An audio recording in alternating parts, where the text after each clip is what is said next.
Halo semuanya. Nah, kali ini saya akan menjelaskan tentang teori REBT. Nah, ada yang tahu nggak kepanjangan dari REBT? Nah, REBT itu kepanjangan dari Rational Emotive Behavior Therapy. Nah, teori ini dikemukakan oleh Albert Ellis pada tahun 1955. Nah, teori ini menekankan pada behavior kognitif yang menekankan pada pikiran, tingkah laku, dan perasaan seseorang.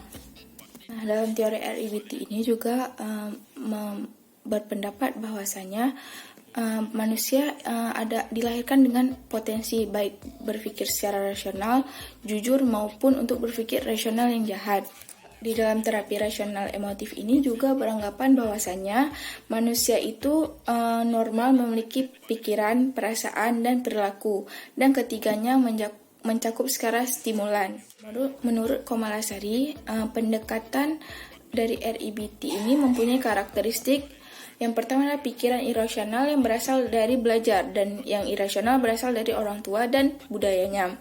Nah, yang kedua ada manusia adalah makhluk yang verbal dan memiliki dan berpikir melalui simbol dan bahasa. Yang ketiga ada gangguan emosional yang disebabkan oleh verbalisasi diri yang terus-menerus, dan persepsi serta sikap terhadap kejadian merupakan alat permasalahan. Nah, yang keempat ada individu memiliki potensi untuk mengubah arah hidup personal dan sosialnya. Nah, yang kelima ada pikiran dan perasaan yang negatif dan merusak diri dapat diserang mengorganisasikan kembali persepsi dan pemikiran sehingga menjadi logis dan normal. Adapun contoh dari orang yang bersikap irasional, yang pertama adalah saya harus sempurna. Dia beranggapan bahwa dirinya itu harus sempurna. Yang kedua, saya baru saja melakukan kesalahan. Bodoh sekali, dia merasa bahwa setelah dia melakukan kesalahan, dia merasa jika dia itu sangat bodoh. Yang ketiga, ini adalah bukti bahwa saya tidak sempurna, maka saya tidak berguna. Bagi dia, sesuatu yang dibuat harus sempurna. Jika tidak, maka dia merasa bahwa dirinya itu tidak berguna di mata orang lain. Nah, dalam teori REBT ini ada teori yang dikenal dengan sebutan teori EBC. Nah, di dalam teori ini itu dikatakan sebagai activity event, yaitu keberadaan suatu fakta, suatu peristiwa, tingkah laku atau sikap seseorang, seperti perceraian, kelulusan bagi siswa, dan ujian skripsi juga dapat menjadi attendance event bagi seseorang. Nah, yang kedua ada belief system, yaitu sistem pemikiran, keyakinan, pandangan, nilai, atau verbalisasi diri individu terhadap suatu peristiwa. Di sini yaitu keyakinan seseorang ada dua macam, ya keyakinan irasional dan keyakinan rasional. Nah, yang ketiga itu C, yaitu konsekuensi, yaitu konsekuensi emosional sebagai akibat atau reaksi individu dalam bentuk perasaan senang atau hambatan emosi dalam hubungannya dengan attendance event. Makanya dikatakan bahwasannya dalam teori EBC ini antara A dan C itu sangat berketerkaitan. Tapi setelah munculnya teori EBC menyusul dengan teori D dan E. Nah, D ini yaitu disputing, yaitu penerapan metode ilmiah untuk membantu konseling menentang keyakinan-keyakinan emosional yang telah mengakibatkan gangguan-gangguan emosi dan tingkah lakunya. Jadi, di sini keyakinan individu terapi rasional emotif ini behavior berkira pada dua kemungkinan. Yang pertama rasional dan tidak rasional. Nah, selanjutnya kan yang terakhir kan ada I, yaitu efek, yaitu pemikiran baru keadaan psikologis yang diharapkan terjadi pada konseli setelah mengikuti proses konseli. Nah, selanjutnya ada tujuan dari teori REBT ini. Nah, menurut Willis, 2004, REBT ini bertujuan untuk memperbaiki, mengubah sikap, persepsi, cara berpikir, keyakinan, serta pandangan konseli yang irasional menjadi rasional, sehingga ia dapat mengembangkan diri dan mencapai realisasi diri yang optimal. Nah, selanjutnya ada tahapan-tahapan pendekatan dari teori REBT ini. Nah, terapi rasional emotif ini membantu konseli mengenali dan memahami perasaan, pemikiran, dan tingkah laku yang irasional. Nah, dalam pendekatan ini ada pun tahap-tahap konseli dari REBT. Yang pertama ada tahap pembinaan hubungan atau yang disebut dengan relation building. Nah, di sini hubungan baik, raport antara konselor dan konseli memang merupakan suatu prasyarat dari konseli ini. Nah, untuk dapat menciptakan hubungan yang baik, konselor perlu menerapkan sikap dasar, menciptakan suasana yang pendukung, memberikan sensi pertama atau awal pembicaraan yang baik gitu. Nah, yang kedua ada tahap kognitif. Di sini tentang pengelolaan pemikiran dan pandangan. Nah, tahap ini dibagi lagi. Yang pertama ada mengidentifikasi, menerangkan, dan menunjukkan masalah dari teori EBC tadi yang dihadapi oleh konseli dengan keyakinan irasionalnya. Nah, yang kedua ada mengajarkan dan memberikan informasi tentang teori EBC. Nah, yang ketiga, mendiskusikan masalah, yaitu menunjukkan arah perubahan dari irasional menjadi rasional. Nah, yang keempat adalah menerapkan berbagai teknik, database, dan sisput. Nah, yang C tadi ada tahap pengelolaan emotif dan afektif, yaitu di sini konselor memusatkan perhatian pada mengarap emosi atau afeksi konseli sebagai kondisi pendukung kemantapan perubahan irasional menjadi rasional. Nah, dalam tahap ini konselor harus meminta kesepakatan penuh kepada konseli atas arah perubahan yang dari perubahan kecil dan menjadi perubahan besar. Nah, yang kedua adalah memelihara suasana konseli bisa dengan teknik humor, seperti membuat agar proses konseli tidak tegang. Nah, yang ketiga melaksanakan teknik-teknik relaksasi agar konseli pun tenang. Nah, yang keempat ada tahap pengelolaan tingkah laku atau behavior. Nah, dalam tahap ini, konseli harus memberikan isyarat bahwasanya sepakat atas perubahan. Nah, yang kedua, ada pertanyaan telah menjadi sejumlah perubahan kognitif maupun afektif sekecil apapun. Nah, yang ketiga, sikap emosional dihadapkan pada perubahan perilaku. Maka konselor siap masuk pada tahap pengelolaan perilaku tanpa konseli. Nah, tahap ini konselor juga menganjurkan konseli untuk berbuat dan memberikan masukan. Nah, yang kedua ada menunjukkan contoh perilaku cocok, pantas atau teknik modeling, serta mengajak konseli mengikuti contohnya. Yang ketiga, mengajak konseli dalam latihan-latihan keasertifan.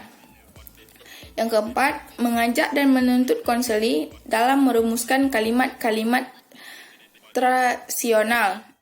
Terdapat 7 faktor yang dapat digunakan untuk mendeteksi pikiran irasional dari konseli. Yang pertama, generasi yang berlebihan. Seperti saya mendapatkan nilai 40 pada pelajaran matematika, maka saya tidak bisa matematika.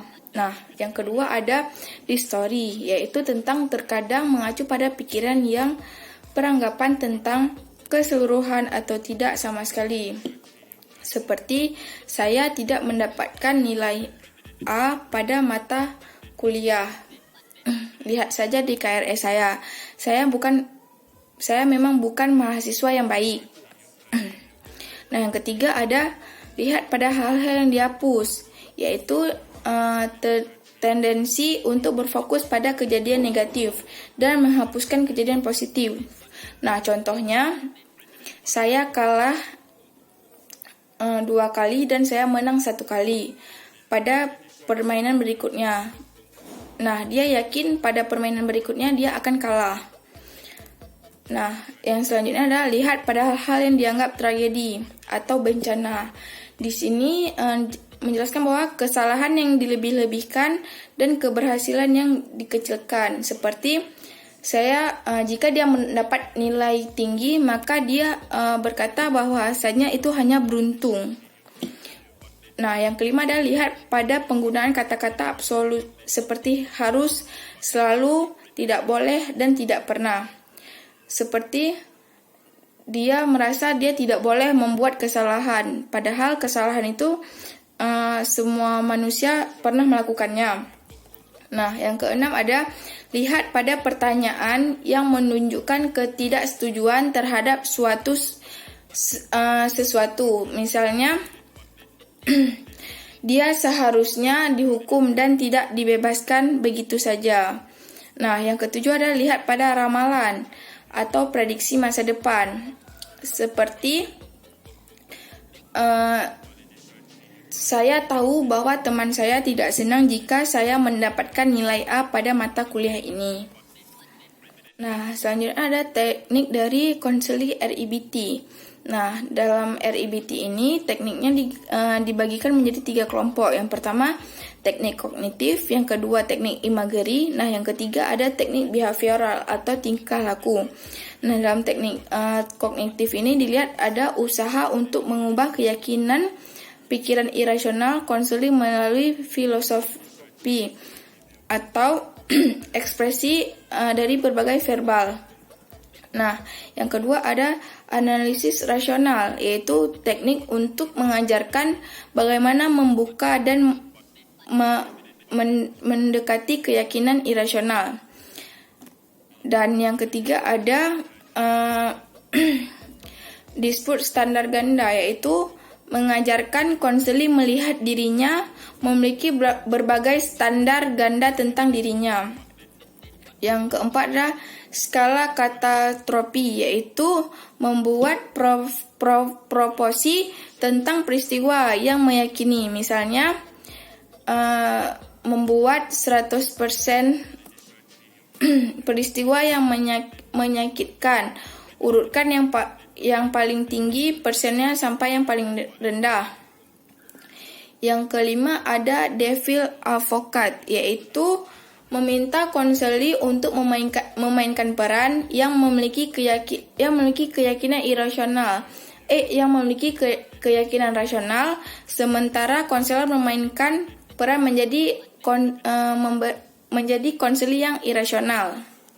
Nah, selanjutnya ada teknik imagery. Nah, dalam teknik imagery ini menjelaskan tentang disebut imajinasi, yaitu melibatkan penggunaan imagery, yaitu setelah melakukan dispute secara verbal, konselor meminta konseli untuk membayangkan dirinya kembali kepada situasi yang menjadi masalah dan melihat apakah emosinya telah berubah. Nah, yaitu yang kedua ada kartu kontrol emosional, yaitu alat yang membantu konseli menguatkan dan memperluas praktik RIBT-nya. Nah, yang ketiga ada proyeksi waktu. Di sini meminta konseli untuk memvisualisasikan kejadian yang tidak menyenangkan ketika kejadian itu terjadi. Setelah itu membayangkan seminggu kemudian atau sebulan kemudian, dan sampai seterusnya. Nah, yang terakhir ada teknik melebih-lebihkan, yaitu teknik ini meminta konseling membayangkan kejadian yang menyakitkan atau kejadian yang menakutkan, kemudian melebih-lebihkan sampai taraf yang paling tinggi. Nah, yang terakhir ada teknik behavior, Seperti kita ketahui, behavioral ini tentang tingkah laku. Yang pertama ada disput tingkah laku. Di sini memberikan kesempatan pada konseli untuk mengalami kejadian yang menyebabkan berpikir irasional dan melawan keyakinan tersebut. Nah, yang kedua ada bermain peran, yaitu konselor membantu konseli melakukan role playing pada tingkah laku baru sesuai dengan keyakinan irasionalnya. Yang ketiga, peran rasional terbaik, yaitu meminta konseli untuk memainkan peran yang memiliki keyakinan rasional, sementara konselor memainkan peran menjadi konseli yang irasional. Nah, selanjutnya ada pengalaman langsung, yaitu konseli secara sengaja memasuki situasi yang menakutkan. Ada menyerang rasa malu. Di sini melakukan konfrontasi terhadap kekuatan untuk malu dengan secara sengaja memberikan tingkah laku yang memalukan dengan memandang ketidaksetujuan lingkungan tersebut. Yang terakhir ada pekerjaan rumah, yaitu aktivitas yang dapat dilakukan dalam rumah, yaitu seperti membaca, mendengar, menulis, mengimajinasikan, berpikir, dan lainnya. Nah, selanjutnya dalam RIBT ini ada peran konselor. Nah, peran konselor menurut RIBT ini yang pertama adalah konselor harus lebih edukatif dan direktif kepada konseli, yaitu dengan menceritakan, memberikan cerita, penjelasan atau tahap awal dari proses konseli ini. Yang kedua, mengkonfrontasikan masalah klien secara langsung.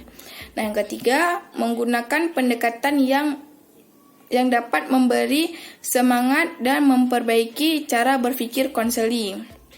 Nah, yang keempat ada dengan gigih dan berulang dalam menekankan bahwa ide irasional itulah yang menyebabkan hambatan emosional pada konseli. Nah, yang kelima ada menyuruh konseli untuk menggunakan kemampuan rasionalnya pada emosinya. Yang keenam ada menggunakan pendekatan didaktif dan filosofis. Yang terakhir ada menggunakan humor sebagai jalan mengkonfrontasikan berpikir secara irasional. Nah, selanjutnya ada kelebihan dan kelemahan dari teori RIBT ini. Nah, menurut Arizia 2013 tentang kelebihan dari RIBT ini. Nah, yang pertama, pendekatan ini cepat sampai pada masalah yang dihadapi oleh klien. Yang kedua, berpikir logis yang diajarkan kepada konseli dapat